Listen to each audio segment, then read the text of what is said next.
un amigo de la infancia. Un amigo que empezamos a ser amigos porque estábamos en la iglesia. Y más o menos a mis 14, 15 años de él, 14, 15, 16 años. Y obviamente estuvimos involucrados casi toda nuestra juventud en la iglesia. Y de hecho, con otros amigos más pensábamos que pues íbamos a durar toda la vida en la iglesia, que en ese momento estaban en la moda de esa época de los grupos de alabanza y uno pues falsamente creía que uno iba a ir a las naciones y un montón de cosas. Pero este amigo realmente era un hombre muy serio con las cosas del Señor, o eso era lo que yo percibía. El caso fue que el tiempo fue pasando y pasando y pasando. Ya entramos a la universidad, por circunstancias diversas él tuvo que viajar a otro país y cuando nos volvimos a reencontrar manteníamos la comunicación de vez en cuando, pero la última vez que nos vimos pues hablamos del tema de Dios, del tema de la iglesia y él me dijo, no, yo no estoy yendo a ningún lugar, hace años dejé de ir a algún lugar y la verdad es que no quiero volver a ir a ningún lugar, no leo la Biblia, no nada. Y no me dio como que hubo algo que pasó específicamente en su vida, alguna situación complicada, no. Sino me dijo, no, me parece bonito el tiempo que estuve, me parecen bonitos los principios, me parece bonito todo, pero no, ya no voy a volver, ya no quiero volver, ya no he vuelto hace muchos años. Y tal vez si usted ha sido cristiano por algún tiempo, seguramente ha visto este tipo de personas transitar por la iglesia. Obviamente cuando yo lo escuché a este amigo, pues me dio mucha tristeza, ¿no? Pero seguramente ha sido la experiencia de algunos de nosotros. Personas que cuando llegan a la iglesia, realmente pareciera que fueran a ser misioneros a Tutbuntú o algo por el estilo, pero hoy no están. O también están aquellos que son cercanos a alguna persona de la iglesia, pero no vienen. Y tal vez uno solamente los ve en esas fechas especiales, ¿no? Como en diciembre, Semana Santa, o cuando la mamá le dice, ¿me acompaña o me acompaña?, ¿no? En su cumpleaños. También están aquellos que parece que están, pero no están. Este es otro tipo de personas dentro de la iglesia, ¿no? Aquellos que están, pero no están porque no tienen un verdadero compromiso con Dios, más que con un lugar con Dios. Y por último están los que están. Aquellos que a pesar del tiempo han permanecido solamente por la gracia de Dios y buscan servirle al Señor y a los demás. Y mi pregunta que hoy traigo es ¿por qué hay esta variedad de personas? ¿Por qué hay estas personas como mi amigo que hoy no está o algunos están pero no están? ¿Por qué hay también este flujo de personas, no? Y la respuesta la veremos hoy en la palabra de Dios.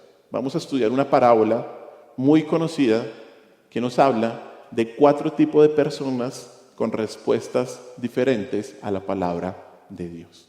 Así que acompáñenme, hoy vamos a estudiar vamos a seguir en nuestro estudio de Mateo, vamos a estudiar la parábola del sembrador. Bueno, la parábola del sembrador. Vamos a Mateo capítulo 13.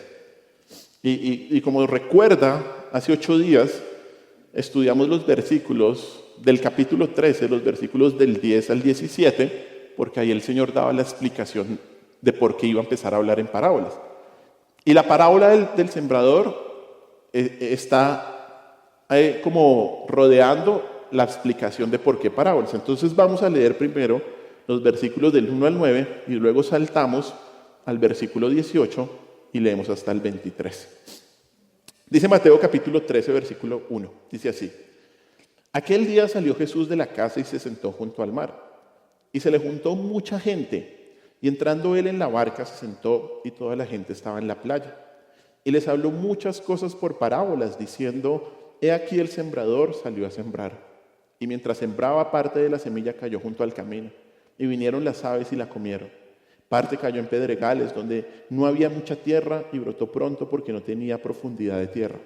Pero salido el sol se quemó, y porque no tenía raíz se secó. Y parte cayó entre espinos, y los espinos crecieron y la ahogaron.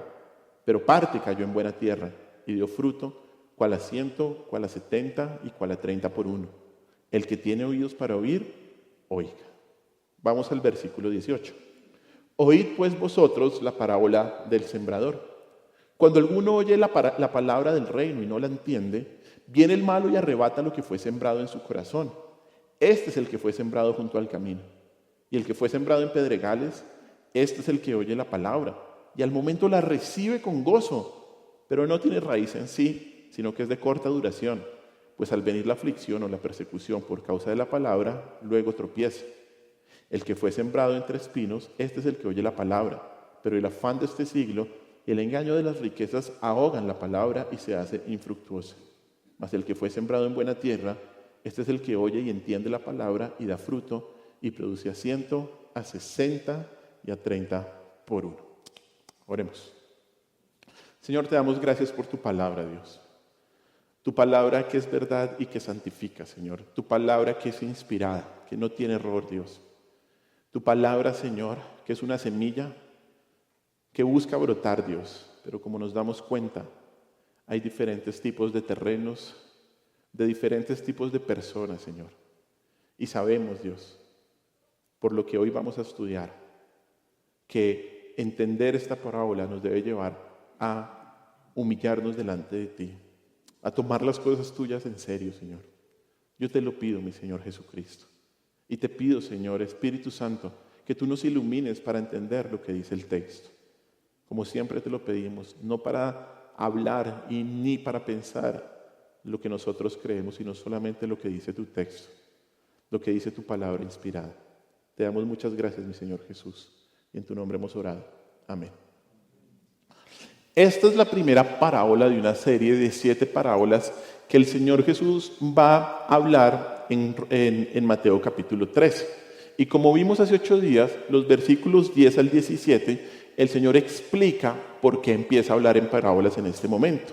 Y el propósito de las parábolas, como vimos, era enseñar nuevas verdades a aquellos que habían aceptado el ministerio del Señor Jesucristo en ese momento, pero al mismo tiempo el propósito de las parábolas era una manera de juicio, en donde se escondía y se le quitaba la verdad previamente dada a quien había rechazado al Señor. Por eso el Señor empieza a hablar parábolas y de hecho veíamos hace 8 días que los discípulos le preguntaron, usted ve el versículo 10, Señor, ¿por qué les empiezas a hablar en parábolas? Ellos claramente pensaban que una mejor manera de enseñar, como la del Sermón del Monte en capítulos del 5 al 7, era más adecuada. Pero el Señor comienza a hablar en parábolas por esto, porque el objetivo era esconder la verdad a algunos, a los que lo habían rechazado, pero al mismo tiempo era darles más verdad a quien lo había aceptado. Y en su primera parábola, el Señor nos presenta la parábola del sembrador. Y algunos han dicho que sería mejor nombrarla la parábola de los terrenos, porque lo que vamos a estudiar es la respuesta humana a la proclamación del Evangelio de diferentes tipos de personas que inicialmente simbolizaban diferentes terrenos. Pero la verdad es que es mejor nombrarla la parábola del sembrador. Y la principal razón es porque en el versículo 18 el Señor dice: he aquí la explicación de la parábola del sembrador. Punto. Ahí lo dice claramente, ¿no? Pero además, porque la parábola fue originalmente diseñada por Cristo para explicar las varias respuestas que él había tenido a su propio mensaje hasta ese momento. Por eso es la parábola del sembrador. El Señor va a mostrar cuáles habían sido las diferentes respuestas que él había tenido a su enseñanza. Y recordamos, como estuvimos estudiando por casi 1 mes y medio, 2 meses, que el capítulo 12 es un punto de quiebre en todo el Evangelio de Mateo, porque el Señor en ese capítulo se muestra que fue rechazado y que fue calumniado, y que los líderes religiosos de Israel, en representación de toda la nación, cometen el pecado imperdonable que es la blasfemia contra el Espíritu Santo, que es haber dicho que el Señor, dando pruebas muestras de que Él era el Mesías, haber dicho que todo lo que Él hacía no era por el poder de Dios, sino por el poder de Satanás. Y el capítulo 13, usted mira las primeras palabras, el versículo 1 dice aquel día, ¿cierto? El versículo 1 del capítulo 13 dice aquel día. ¿Y a qué día se estaba refiriendo? A ese mismo día en el que el Señor había sido rechazado y calumniado. En aquel día, como también vimos hace 8 días, el Señor comienza una nueva etapa en su ministerio. Y una gran multitud, como dice versículo 1 y 2, lo siguió hasta el mar de Galilea. Y ahí en el versículo 3 dice, y les habló muchas cosas en parábolas, por parábolas. Las parábolas en ese entonces eran dichas con una finalidad didáctica y en este caso el Señor tomó un elemento común para enseñar ciertas verdades espirituales. Cuando aquí dice, cuando el versículo 3 dice, el sembrador salió a sembrar, indica que que el sembrador está continuamente ocupado en su labor, ¿no? Continuamente se levanta temprano y sale a sembrar, a esparcir la semilla. Y esto está describiendo cómo el Señor Jesús había estado continuamente predicando y enseñando el evangelio del reino de Dios a toda persona y por todo lugar en Israel. Esto obviamente también nos sugiere que varios oyentes de las multitudes iban a ser identificados con estos 4 tipos diferentes de terrenos en la parábola. Por eso el versículo 9 al final, el Señor dice, usted lo mira ahí, capítulo 13, el Señor dice, el que tiene oídos para oír, ¿qué? Oiga, oiga. Quienes habían rechazado al Señor hasta ese momento no tenían oídos para oír. ¿Recuerda lo que vimos hace 8 días? Pero quienes lo habían aceptado como el Mesías sí tenían oídos para oír. Por eso luego en el versículo 18, cuando el Señor va a empezar la explicación de la parábola, dice así, oíd pues vosotros la parábola del sembrador. Él se refiere ¿a quién? A los discípulos, a sus seguidores. Aquí el Señor está poniendo en práctica lo que dijo en el capítulo 13, versículo 12. Mire rápidamente versículo 12 del capítulo 13, ahí mismo. Porque a cualquiera que tiene ¿qué? Se le dará y tendrá más, pero al que no tiene aún lo que tiene ¿qué? Le será quitado. Esto es lo que está haciendo el Señor aquí prácticamente. Y lo que el Señor ahora nos va a ilustrar en la parábola del sembrador y luego lo explica es que hay 4 tipos de suelos que representan 4 tipos diferentes de personas y su respuesta a la palabra de Dios. La idea es que así como el mismo grano rindió de forma diferente, según la naturaleza y la preparación del terreno que lo recibió, la misma palabra de verdad, la misma palabra de Dios, el mismo evangelio, produce diversos efectos según la persona que lo recibe. Esta parábola no dice nada sobre la habilidad del sembrador para sembrar o de la semilla que es la palabra, ¿no? Y que de hecho es la única semilla que se podría sembrar, es lo único que podemos regar y esparcir. Pero no dice nada ni sobre el sembrador ni sobre la semilla. Aquí la cuestión principal rodea a las respuestas que la persona tiene al mensaje de Cristo, ¿no? Se rodea con respecto a la condición del suelo que representa el corazón de una persona y a cómo esa persona responde al mensaje de Cristo. La parábola del sembrador nos enseña 4 tipos de personas y la manera como esas personas responden al evangelio. Y eso es lo que vamos a estudiar hoy. Hoy vamos a estudiar 4 diferentes tipos de terrenos que identifican a 4 tipos de personas y sus respuestas a la palabra de Dios. 4 diferentes tipos de terrenos que identifican a 4 diferentes tipos de personas y sus respuestas a la palabra de Dios. El primer terreno es el terreno duro, el terreno duro. Y eso está en el versículo 4 y en el versículo 19. Dice versículo 4 y versículo 19. Y mientras sembraba, parte de la semilla cayó junto al camino y vinieron las aves y la comieron. ¿Listo? Vamos a leer hasta ahí y luego leemos el versículo 19. El primer terreno es el duro, que identifica a una persona dura contra el mensaje de la palabra. El versículo 4 dice que el primer terreno donde cae la semilla del sembrador es junto al camino.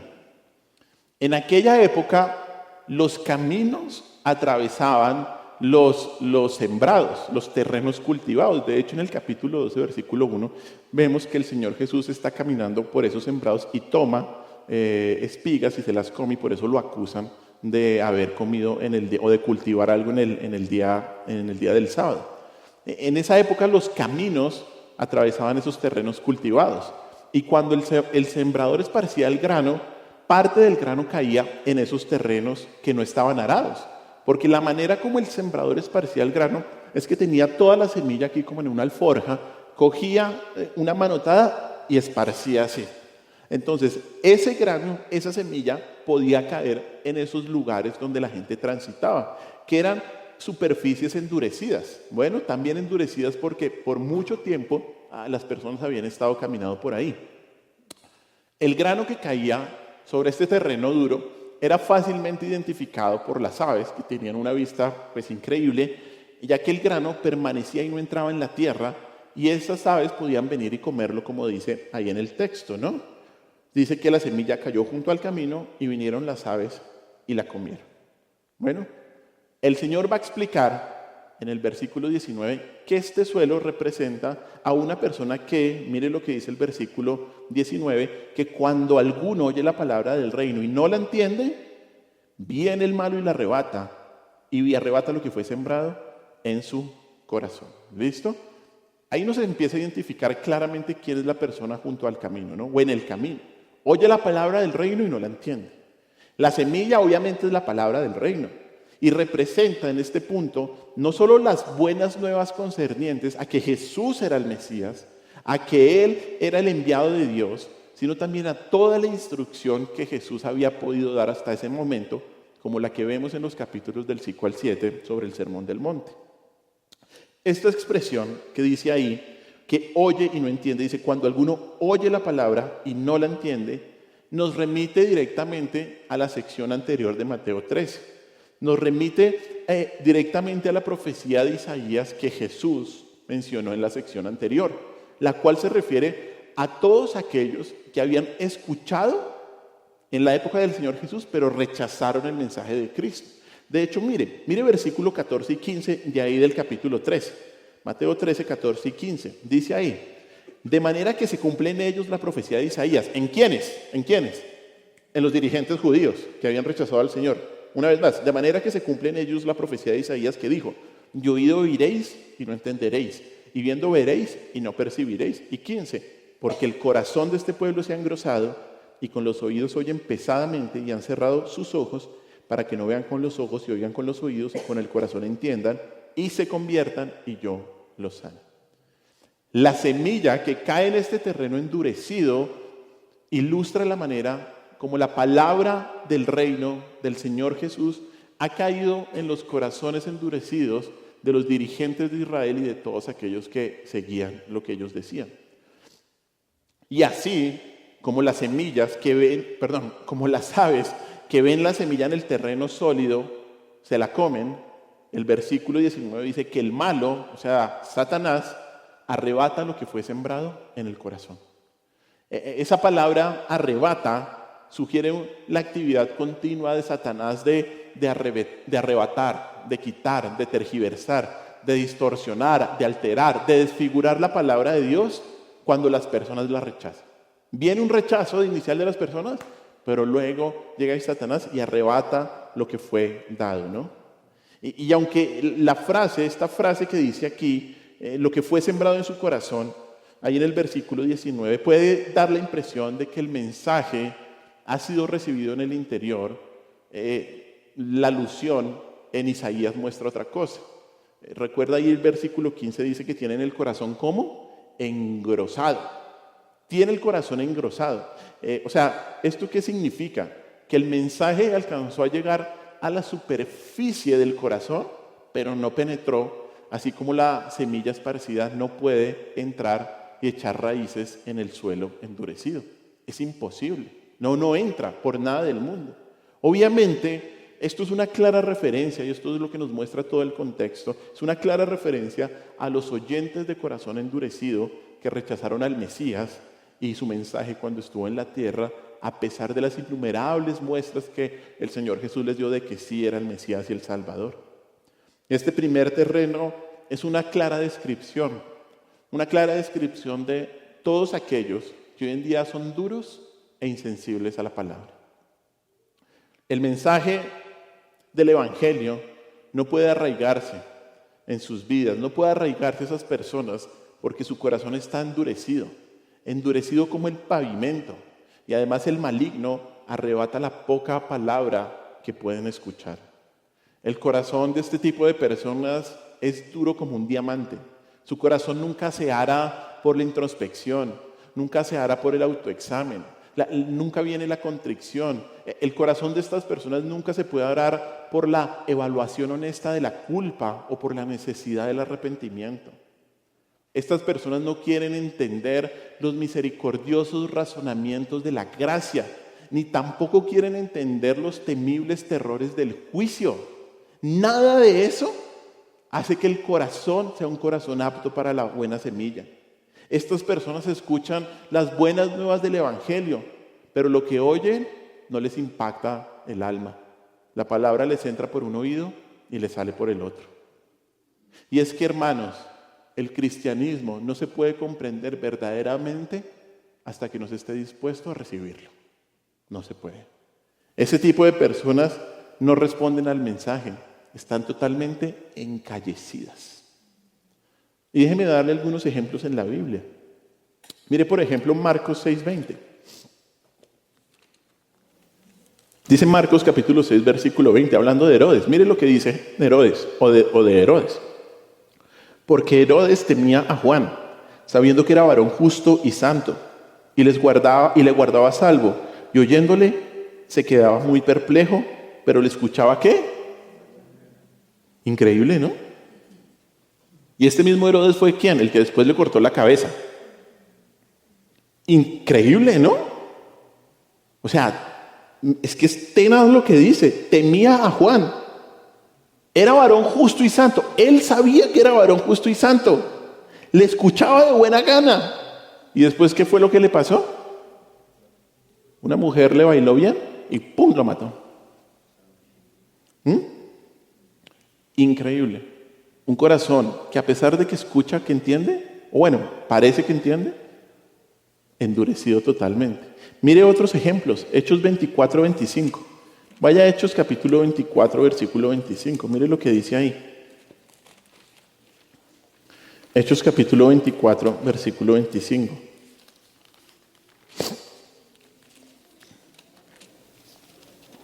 Dice así. Hechos 24, 25.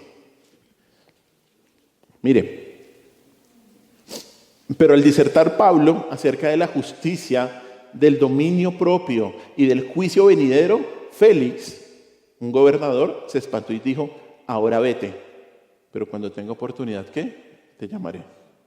¿No? O sea, escuchan eso, dicen, uy, aquí hay algo, pero dicen, no. Cuando tenga oportunidad te llamo. En otra oportunidad hablamos. Y mire este otro ejemplo. Hechos 26, del 28 al 29. Hechos 26, del 28 al 29. Otro gobernante a quien Pablo valientemente le comparte el evangelio. Mire 26, 28, 29. Entonces Agripa dijo a Pablo, por poco me persuades a ser cristiano. Y Pablo dijo, quisiera Dios que por poco, por mucho, no solamente tú, sino también todos los que hoy me oyen fuesen hechos tales cual yo soy, excepto estas cadenas. Cuando había dicho estas cosas, se levantó el rey y el gobernador y Berenice y los que se habían sentado con ellos. Y el 31, y cuando se retiraron aparte, hablaban entre sí diciendo, ninguna cosa digna ni de muerte ni de prisión ha hecho este hombre. ¿No? Agripa, por poco me persuades. Te falta un poquito. El problema no era que a Pablo le hubiera faltado un poquito. No, era el corazón endurecido de estos hombres que tenían el testimonio de la verdad enfrente y decidieron rechazarlo. Mire, hermanos, hoy en día vemos a muchos así, que están endurecidos porque Satanás les ha arrebatado la palabra por medio de la mentira. Ya sea por los falsos maestros que tergiversan la verdad, pero también por medio de pensamientos mundanos y de filosofías vanas, como no importa lo que crees, no importa dónde tú vayas, ¿cierto? Como que todos los caminos llevan a Dios. No. También dicen, no, la Biblia no tiene la verdad. Es un libro útil, pero no tiene la verdad. O también Jesús no fue Dios. Eso fue un revolucionario, pero no Dios. Y muchas otras más mentiras que seguramente usted ha escuchado. Muchas y muchas más mentiras han hecho que las personas hayan endurecido su corazón, ¿no? Y mire, aquí lo que está en juego, si Satanás quita la semilla, es la salvación. Si una persona está endurecida, es la salvación. Si la palabra de Dios no permanece y se arraiga en el corazón, no puede dar fruto, no se puede ser discípulo y por lo tanto no se puede heredar la vida eterna. Este es el terreno duro. Un terreno que representa a una persona dura hacia la palabra. Vamos al segundo terreno.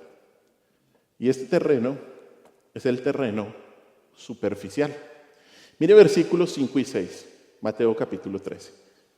Mateo 13, versículos 5 y 6 dice así. Dice, parte cayó en pedregales, donde no había mucha tierra y brotó pronto porque no tenía profundidad de tierra. Pero salido el sol se quemó y porque no tenía raíz se secó. Hasta ahí. Este terreno es identificado aquí en el versículo 5 como pedregales y se caracteriza porque no hay mucha tierra. Es un terreno donde la tierra es muy delgada y debajo de la tierra está llena de piedras y por lo tanto esa tierra lo que hace es funcionar como una especie de invernadero, de modo que la semilla, como dice el texto, brota pronto. ¿Brota pronto por qué? Porque no tiene profundidad en la tierra. Contrario a cuando hay suficiente tierra que se retarda el crecimiento, pero eso beneficia a la planta. En ese caso, el grano brota, donde la tierra es muy delgada, el grano brota pronto y tiene una vida muy breve.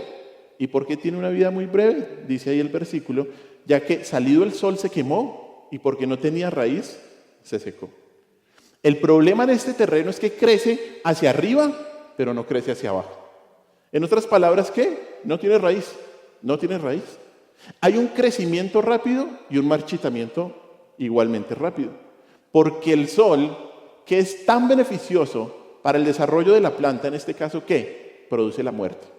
Produce la muerte al no haber una raíz fuerte, una raíz que mantenga ahí la planta. El Señor va a identificar este terreno en el versículo 20 y 21. Mire lo que dice 20 y 21. Y el que fue sembrado en pedregales, este es el que oye la palabra y al momento la recibe con gozo, pero no tiene raíz en sí, sino que es de corta duración, pues al venir la aflicción o la persecución por causa de la palabra luego tropieza, ¿no? Aquí empieza el Señor diciendo que este es un hombre que oye la palabra, que al momento la recibe con gozo, pero ¿qué? No tiene raíz en sí. Esa expresión al momento la recibe con gozo describe que estas personas tienen gozo momentáneo, porque dice al momento. Bueno, en ese instante ellos tienen mucho gozo. Y tal vez es probable que la referencia del Señor Jesús sea aquellas personas que venían supremamente emocionadas, donde el Señor Jesús, porque estaban haciendo milagros, porque estaba haciendo señales, y decían, uy, no, increíble, un profeta está haciendo esto y esto, pero no querían hacerle mucho caso a lo que él predicaba. Estas son personas que tienen una recepción de la palabra momentánea. La palabra no permanece en ellos, porque como dice el texto, ellos no tienen raíz en sí. En ellos mismos no había ninguna raíz, y sin raíz, pues no puede haber fruto. No puede haber fruto. Mire, así como una planta en un terreno superficial no puede echar raíces que provean soporte y vida, de la misma manera, una persona superficial no permite que la palabra eche raíces profundas en su vida y, como dice el texto, es de corta duración. Es de corta duración. Esto es un creyente por poco tiempo. O sea, un creyente falso. Bueno, un creyente falso. Incluso la misma persona puede pensar que es creyente por la emoción momentánea, ¿no? Pero esto es solamente externo, esto solamente es ficticio. Y lo que hace que se revele la verdadera identidad, ¿qué es? Miren el texto. Pues al venir la aflicción o la persecución por causa de la palabra, luego tropieza. Esa palabra aflicción significa presión y se usa para hablar de tribulación, de angustia, ¿no? Esos, como cantábamos hoy, ¿no? Esas cosas que a veces pasan que no sabemos, que aun cuando la higuera no dé para nada, son ese tipo de presiones en donde nuestra fe se ve tambaleando, ¿no? Como que dice, ¿qué va a pasar? ¿No? Es esas aflicciones. presión, tribulaciones, angustias, ¿no? Y el vocablo persecución, cuando dice que viene la aflicción y la persecución, tiene una connotación más específica y es una forma concreta de aflicción, la persecución. Y obviamente la razón de la aflicción y la persecución es muy clara. ¿Cuál es? Por causa de la palabra. Punto. ¿No? Esto no es por por la economía, el calentamiento global, la situación, el gobierno. No, por causa de la palabra.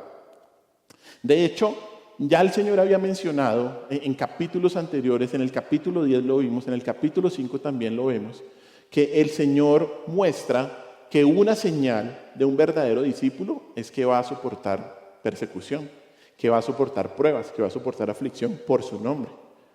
Y note algo bien importante, que es muy importante que todos notemos, es que aquí en el versículo la palabra no es si viene, o sea, si viene, sino que al venir. Ahí es claro, ¿no? Pues al venir la aflicción o la persecución, ¿qué significa esto? Que no nos da opción. ¿Qué pasa? Porque pasa. ¿Qué pasa? Porque pasa. Porque la aflicción y la persecución seguro vendrán.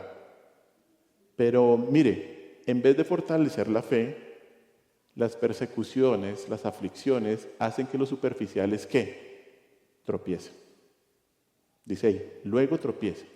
Y esa palabra luego es la misma palabra en el original griego de la palabra al momento la recibe. O sea, inmediatamente. No sé por qué la traducen así. Tal vez en otras versiones la traducen de esta manera, al momento o enseguida. Entonces lo que dice el texto es, dice, pues al venir la aflicción o la persecución por causa de la palabra, al momento tropieza. Al instante tropieza. ¿No? Esto no es algo que pase en los años, sino que estas personas cuando ven lo duro que es seguir verdadera y fielmente la palabra, tropiezan inmediatamente. Ese verbo tropiezan también es bien interesante porque en el original significa literalmente o viene de una raíz que significa escandalizarse, escandalizo. Y describe claramente a quienes se escandalizan por las pruebas, por la palabra, se escandalizan por esas pruebas que no creen que deben vivir. Y por eso, ¿qué es lo que hacen? Abandonan el evangelio que aparentemente habían recibido. Por lo tanto, aquí vemos la planta que florece brevemente representa a una persona que recibe de inmediato el mensaje del reino con alegría, con entusiasmo, pero su compromiso con el mensaje es superficial, es efímero, y por eso su falsa fe muere igual de rápido. El sol que secó la planta es como el sufrimiento y la persecución que se experimentan por el compromiso con la palabra.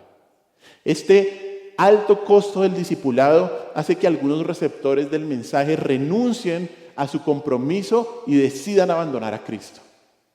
Y aquí Jesús está describiendo a aquellas personas que cuando el compromiso implica un sacrificio genuino, dicen, bueno, pero yo no firmé para esto. Esto a mí no me lo dijeron. Esto a mí me prometieron fue una vida abundante. ¿No? Mire, Juan capítulo 6, versículos 60 al 66. El Señor a este punto en Juan había dado una serie de declaraciones que confrontaban a la audiencia diciendo, básicamente yo soy el Mesías. Y eso los confrontaba porque obviamente los líderes religiosos estaban en contra de él. Y entonces mire lo que dice versículo 60. Al oírlas, las palabras, muchos de sus discípulos dijeron, dura es esta palabra, ¿quién la puede oír? Sabiendo Jesús en sí mismo que sus discípulos murmuraban de esto, les dijo, ¿esto os ofende? Pues ¿qué? Si vierais al Hijo del Hombre subir a donde estaba primero.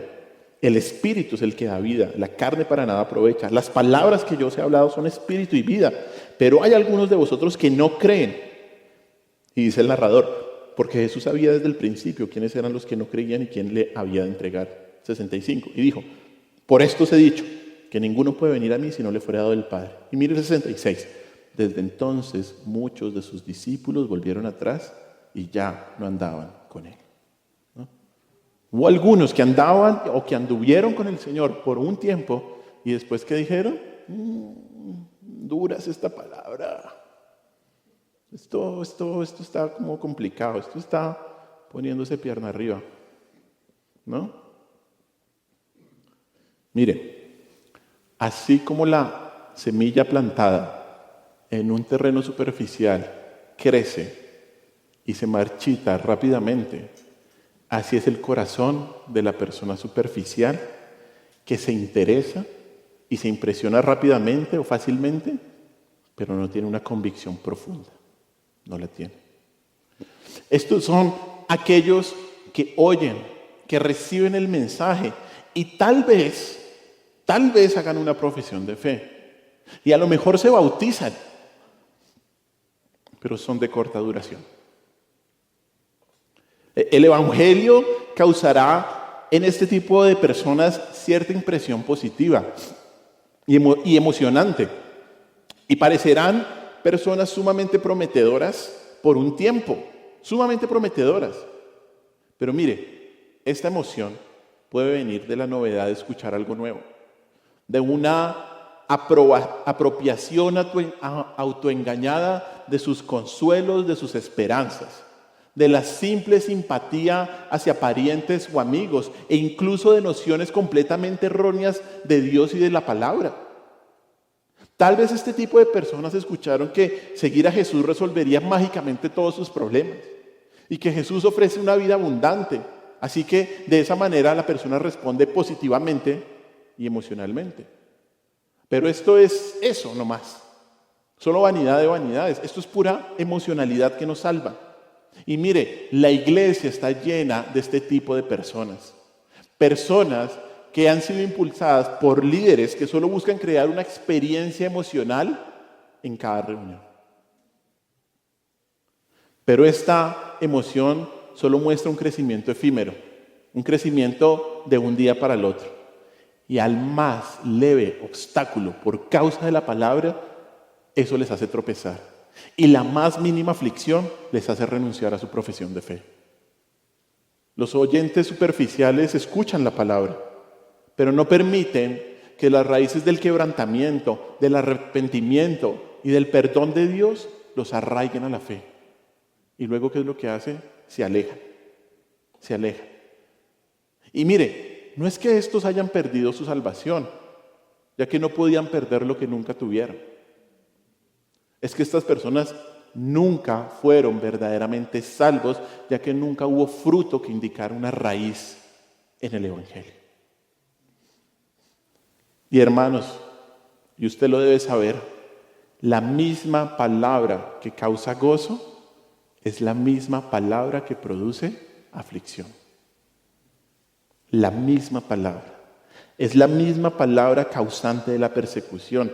Y esto no significa que haya una contradicción, sino que reafirma el punto, de hecho. Y muestra que la palabra tiene estos dos resultados. Y quienes son superficiales en su fe no aceptan la aflicción y la persecución. No la aceptan. Este tipo de personas nunca entendieron que la aflicción y la persecución por causa de Cristo no era una opción. Y al no tener raíz que llegue al interior de la persona, cuando vienen las pruebas, ¿qué es lo que hacen? Se apartan de su profesión y se quedan por el camino. Y ya. Seguramente muchos de nosotros hemos visto este caso, como ya lo comenté. Personas que se involucraron en la iglesia, que eran celosos de la palabra de Dios, pero entonces una prueba difícil los golpeó. Quizás tuvo un conflicto con alguien en la iglesia, puede ser. O tuvo un problema de salud personal, o perdió un ser querido, o tal vez alguna otra situación o aflicción. Pero cuando eso sucedió, su celo se enfrió y gradualmente dejaron de asistir a la iglesia. Y pensamos que algo se hizo mal, ¿no? Pensamos que alguna enseñanza estuvo mal o que algún pastor no hizo lo que debió haber hecho. Pero el problema no está en el sembrador, ni en la semilla, sino en la tierra del corazón de quien escucha el Evangelio. Porque una persona se mantiene fiel, así vea injusticias, incluso mala interpretación, la persona va a ir a buscar una buena fuente, ¿cierto? Así incluso el pastor haya sido un inmoral o lo que sea. No, la culpa no es de los demás, es del corazón. ¿Listo? Las ovejas que oyen verdaderamente la voz del Señor, ¿qué hacen? Buscan su voz, su verdadera voz, ¿cierto? ¿Y qué es lo que nos muestra? El problema no está, lo que les digo, en el sembrador ni en la semilla, sino en la tierra del corazón de quien escucha el Evangelio. Porque muchas personas hoy en día buscan estas cositas. No, pero es que a mí me hicieron. No, pero es que este hizo esto. No, pero es que esta iglesia. No, pero es que no confío en los hombres. No, pero... Es una persona que no ha echado raíces en la palabra, en sí mismo. Este es el segundo terreno. Una persona superficial hacia la palabra de Dios. Vamos al tercer terreno. Volvamos a Mateo 13, versículo 7. Versículo 7 dice así. Y parte cayó entre espinos, y los espinos crecieron y la ahogaron. Este tercer terreno es el terreno dividido, que identifica a una persona dividida entre el mensaje de la palabra y sus intereses terrenales. El terreno dividido entre el mensaje de la palabra y sus intereses terrenales. Mire, versículo 7, dice que la semilla cae ¿dónde? Entre espinos. Esa palabra, espinos, hace referencia no solo a una mata de espinas, sino a una serie de malas hierbas, como los espinos, los cardos o las ortigas, ¿no? Y este tipo de vegetación es inútil para cualquier propósito agrícola. Pero lo interesante es que este terreno, allá en Israel, es muy parecido a una tierra que es apta para cultivar. Por eso, el sembrador, cuando sale a sembrar, sencillamente en su labor de esparcir la semilla, alguna de esas semillas cae ¿dónde? Entre los espinos. En esta tierra, la semilla penetra, la semilla profundiza en algo en la tierra, se asienta, pero no se arraiga por completo, porque existe en esa tierra una cosecha rival. Hay una cosecha rival, de modo que hay dos cosechas creciendo en la misma tierra.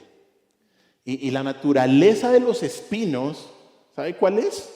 De esa mata, es que crecen más rápido que la semilla buena. ¿Y qué hace eso? Al crecer más rápido, bloquea el sol y bloquea el oxígeno necesario para el desarrollo de la semilla. Y por eso la semilla termina, ¿qué? Ahogándose, dice ahí, termina muriendo. ¿A quién representa este tipo de persona? Pues mire lo que dice el versículo 22. Dice, el que fue sembrado entre espinos, este es el que oye la palabra, pero el afán de este siglo y el engaño de las riquezas ahogan la palabra y se hace infructuosa. Mire, este terreno representa a la persona con un corazón dividido. Porque el Señor dice que este es el que oye la palabra. Y luego la palabra siguiente dice, pero, ¿cierto? Pero el afán de este siglo y el engaño de las riquezas ahogan la palabra. El Señor dice que este tipo de personas que oyen la palabra, ¿no? Es decir, la escucha, le presta atención y tal vez pueda aseverar que es verdad. ¿Listo? Sin embargo, el corazón y la mente de esta persona están ¿dónde? Dice, en el afán de este siglo y en las riquezas, en el engaño de las riquezas. El afán de este siglo son los intereses del mundo de hoy, ¿no? Del mundo material, son los atractivos de la sociedad, el poder, la influencia, la posición, todo este tipo de cosas, ¿no? Son las preocupaciones también de esta vida que de hecho Jesús ya previamente habló en el Sermón del Monte, ¿no? Recuerde Mateo capítulo 6, versículo 25 al 34, cuando dice, no os preocupéis, ¿no? Los afanes de este mundo es todo eso, ¿no? Que la gente se preocupa por si tiene suficiente comida, suficiente bebida y suficiente ropa, dice ahí el texto, Mateo 6, 25. Eso es el afán de este siglo. Luego, el corazón de esta persona también tiene algo más, es el engaño de las riquezas. Obviamente esto no es una referencia a riquezas falsas como pretendiendo tener algo que no se tiene. Esto más bien es una referencia a que las riquezas engañan a los hombres de muchas maneras. De muchas maneras las riquezas lo pueden engañar, como las razones para desearla, los propósitos para usarlas y los medios para obtenerlas. De esa manera, las riquezas engañan.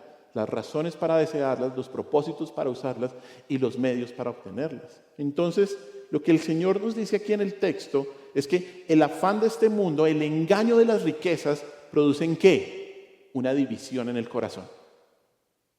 Producen una división en el corazón de la persona, ¿cierto? Hay una cosecha rival ahí creciendo. ¿Y qué hace eso? El texto dice, y se ahoga la palabra y se hace infructuosa, dice ahí. Y se ahoga la palabra y se hace infructuosa. La semilla de la palabra de Dios termina siendo ahogada por los espinos de las preocupaciones de este mundo y por las riquezas. Y esa persona no puede dar ningún tipo de fruto verdadero para Dios.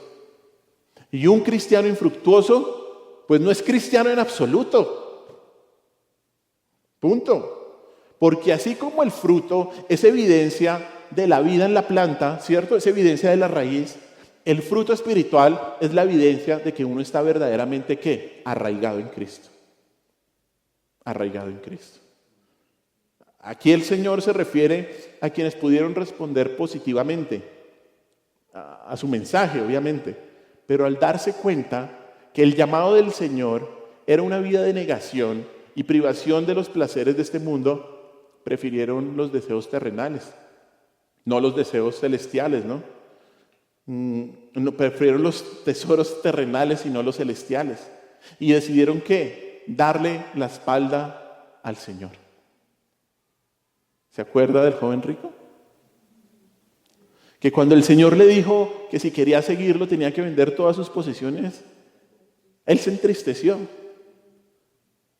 pero no de arrepentimiento. Y le dio la espalda al Salvador. Mire, hermanos, este es el tercer tipo de persona, que tiene un corazón dividido entre el mensaje de la palabra y sus intereses terrenales. Estos no son los incrédulos de corazón duro, o los emocionales y los superficiales, no. Estos son aquellos que al parecer tienen un terreno bien arado para la recepción de la Escritura, pero hay todo tipo de impurezas en su corazón. Estas personas estrangulan la palabra por la preocupación de los asuntos del mundo y del dinero. La búsqueda de los tesoros terrenales ha sofocado el deseo de acumular tesoros en el cielo. La palabra no se ha arraigado por completo en sus vidas, porque existe esa cosecha rival en sus corazones, y debido a que la persona nunca se ha arrepentido de toda la mala hierba que tiene, con el tiempo que va a pasar, su creencia se va a ver sofocada. Hermanos, esto es una advertencia para todos nosotros con respecto a los afanes de este mundo. Al buscar una vida cómoda, al querer tal vez tener más dinero, porque todos podemos caer en este engaño, ¿cierto? Y una persona engañada es más peligrosa, porque por definición no sabe que está engañada. Así que tenga cuidado, mucho cuidado, cuando comience a tener como prioridad la comodidad de este mundo, cuando tenga como prioridad las riquezas, porque eso puede ahogar su interés por lo que es verdaderamente importante, por los asuntos celestiales. Y mire, las riquezas nos pueden engañar de muchas maneras, no solo porque pueden hacer que alguien consiga lo que quiere por medios deshonestos, obviamente, ¿cierto? Pero por ejemplo, a veces el anhelo por la comodidad, por tener una vida buena a los ojos de este mundo, a veces el anhelo por las riquezas, por tener más, nos pueden hacer trabajar honestamente, ¿cierto? Pero sin descanso. Y así descuidamos otras prioridades.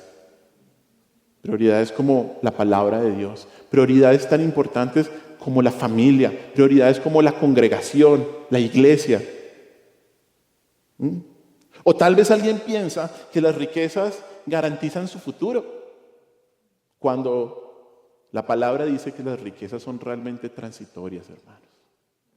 Y usted sabe y usted me conoce. Yo no estoy tratando de ser un descuidado ni de no tener planeación ni nada de eso. Pero cuidado y examínese dónde está su corazón. No es solo el dinero, sino es el afán de este mundo. Y miren, pueden ser muchos los engaños, pero recuerde algo. Nadie puede amar a Dios y a las riquezas al mismo tiempo. Nadie. Y mire, algo también para aplicar a todos nosotros, de este punto y creo que de todos los demás, y es que no podemos ser solamente oidores de la palabra. ¿Y por qué digo esto? Porque cuando hemos sido verdaderamente bendecidos por un mensaje, por una enseñanza, y salimos de la reunión y no meditamos en lo que se nos fue enseñado, sino que empezamos a hablar en todo, menos en la palabra, puede que lo recibido sea arrebatado, ¿no? Y la preciosa semilla que escuchamos no da fruto. Y a veces pasa. Y uno dice, pero esta persona ha escuchado. No. Siguen los mismos. Exacto.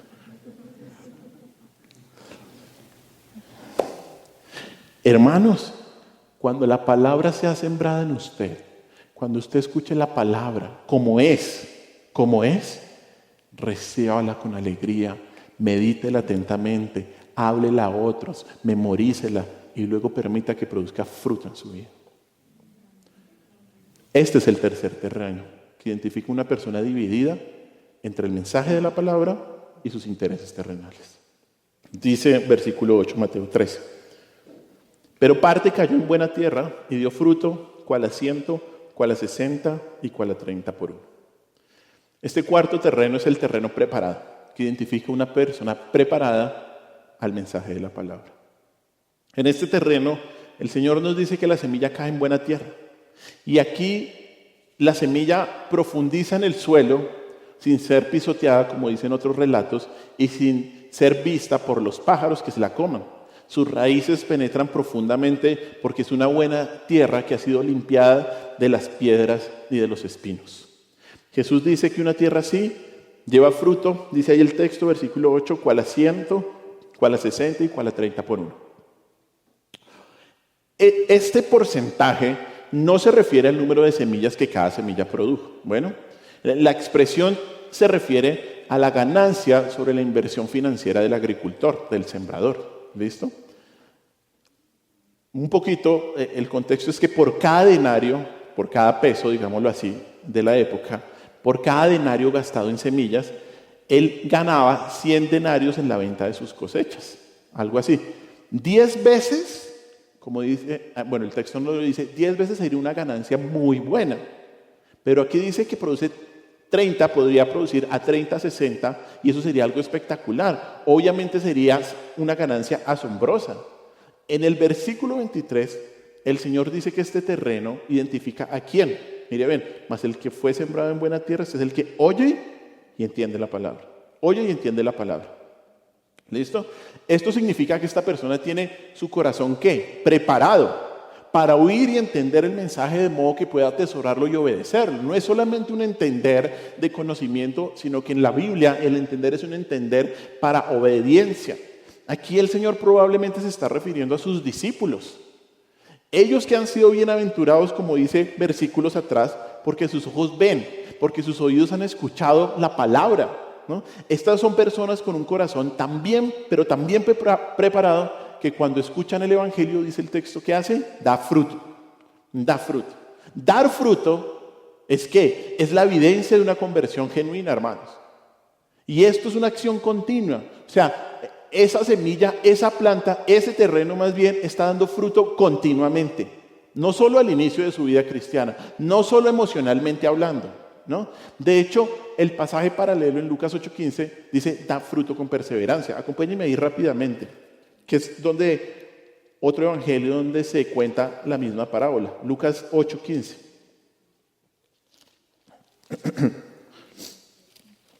Dice, Lucas 8:15, mas la que cayó en buena tierra, estos son los que corazón bueno y recto retienen la palabra oída y dan fruto, ¿qué? Con perseverancia. Dicho de otra manera, hermanos, un creyente sin fruto no lo es. Ya, esto no es de discusiones teológicas o esto y otro. Un creyente sin fruto no lo es. sea, una persona que profesa ser creyente pero nunca da fruto no es creyente. Bueno, y mire, el fruto aquí no es una promesa de un gran número de personas respondiendo positivamente al mensaje del discípulo. Mucho menos un fruto de bendiciones espirituales. No. Eso es tergiversar la palabra de Dios, como algunos falsos lo hacen. Y Dios te va a dar más fruto en tus negocios, en tu ministerio, y esto y otro. Eso no dice el texto, hermanos. El fruto aquí no es una promesa de este tipo. Aquí el fruto claramente se refiere, ¿sabe a qué? Al cambio de comportamiento en la persona. Al cambio de comportamiento que el verdadero discípulo produce debido a la transformación interna que ha experimentado. Obviamente esto incluye los frutos del Espíritu, Gálatas 5, amor, gozo, paz, paciencia, benignidad, bondad, fe, mansedumbre, templanza. Esos son los frutos. El fruto de vivir una vida justa que agrada a Dios, ¿no? Como dice Filipenses capítulo 1, versículo 11, un fruto de ese comportamiento.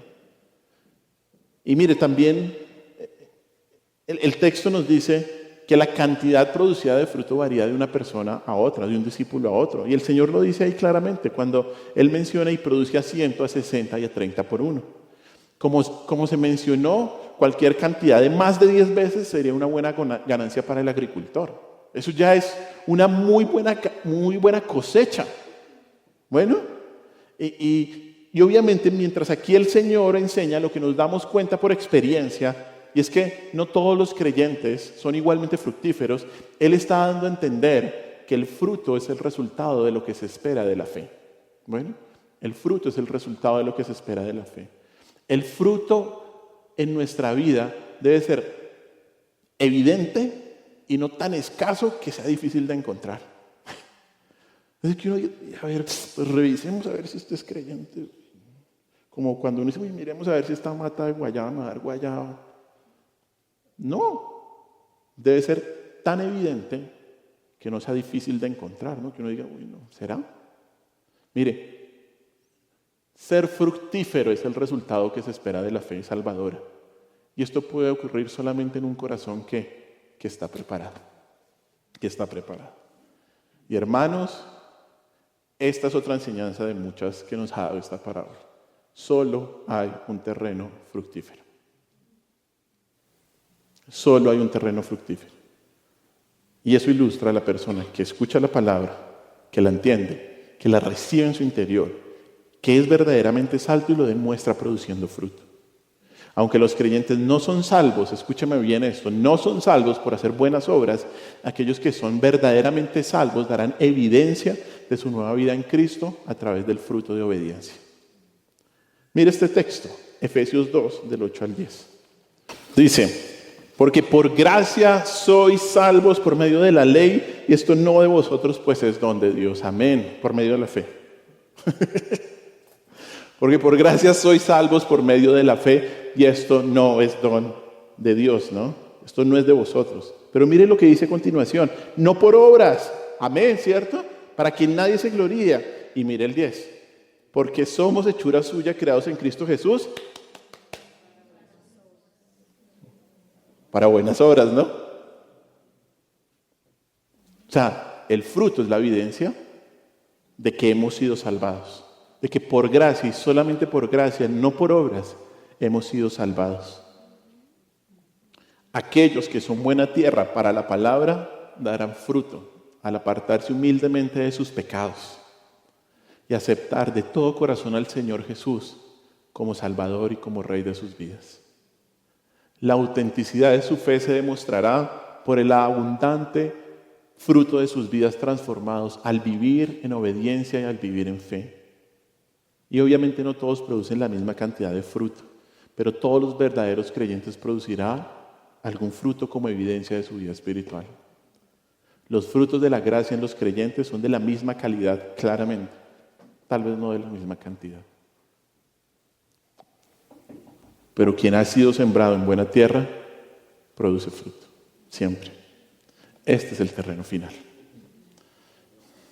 Hermanos, 4 terrenos que representan 4 tipos de personas y sus respuestas a la palabra.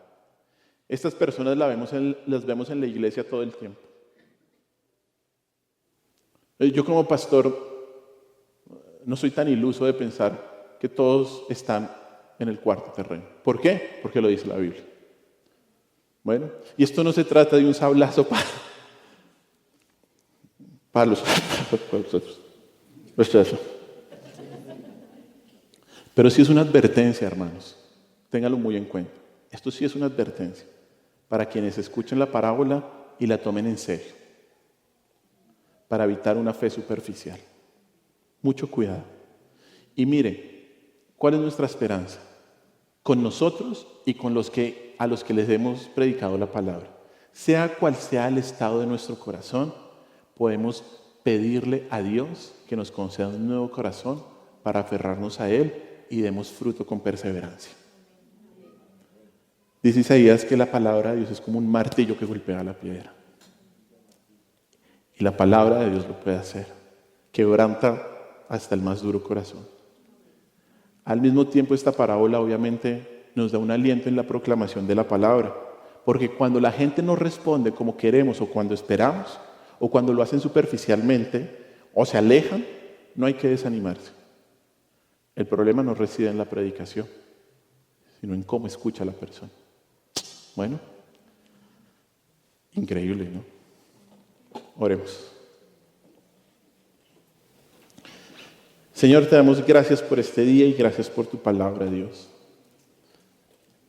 Señor, yo te pido, Dios, como siempre buscamos hacer después de cada presentación de tu escritura, Señor, que tú examines nuestros corazones. Que tú, Señor, que no pasemos el día de hoy, que no pasemos este momento que tú nos has permitido estar para examinarnos, Dios. No para pensar que hay una persona o esta persona conocida está en este terreno o en este otro, no. Sino para examinarnos nosotros, Señor. Y obviamente darte gracias por toda la misericordia que has tenido. Que si estamos en buena tierra es porque tú nos colocaste en buena tierra, porque preparaste nuestro corazón, Señor. Gracias por eso. Gracias por eso, Señor. No hay nada de que gloriarnos, como dice el profeta. Si algo me gloriaré en ti, Cristo, en la palabra del Señor. Y gracias por eso, Señor. Pero también yo te pido, Señor, que tú exhortes a cualquier persona que haya venido hoy, Señor, ya sea por muchos años o por poco tiempo, Dios. Que si se vio descrito en alguno de estos terrenos, Dios, que tú le puedas dar el arrepentimiento y esa persona pueda preparar su corazón y quebrantarse, Señor, para entender que te necesita a ti, que no puede dejar de ser un terreno duro o superficial o tener un corazón dividido entre las cosas de este mundo y tu palabra, Dios. Ayúdanos a todos, Señor. Esa es la aplicación y la implicación para nosotros. Ayúdanos a nunca ser duros con tu palabra. Ayúdanos a tener un corazón sensible, Señor, presto para escucharte, Señor. Por favor, ayúdanos, Señor, tampoco a ser emocionales, sino a ser personas de convicción profunda por tu palabra. Ayúdanos también, Señor, a no tener cosechas rivales en nuestro corazón por obedecerte. Guárdanos, Señor, y cuídanos. Y esto es una advertencia para todos. No queremos creernos firmes, Señor. No sea que caigamos, Dios. Ayúdanos, Señor, a siempre tener ese corazón preparado para tu palabra en todo momento. Te damos muchas gracias, mi Señor Jesús, y en tu nombre hemos orado. Amén.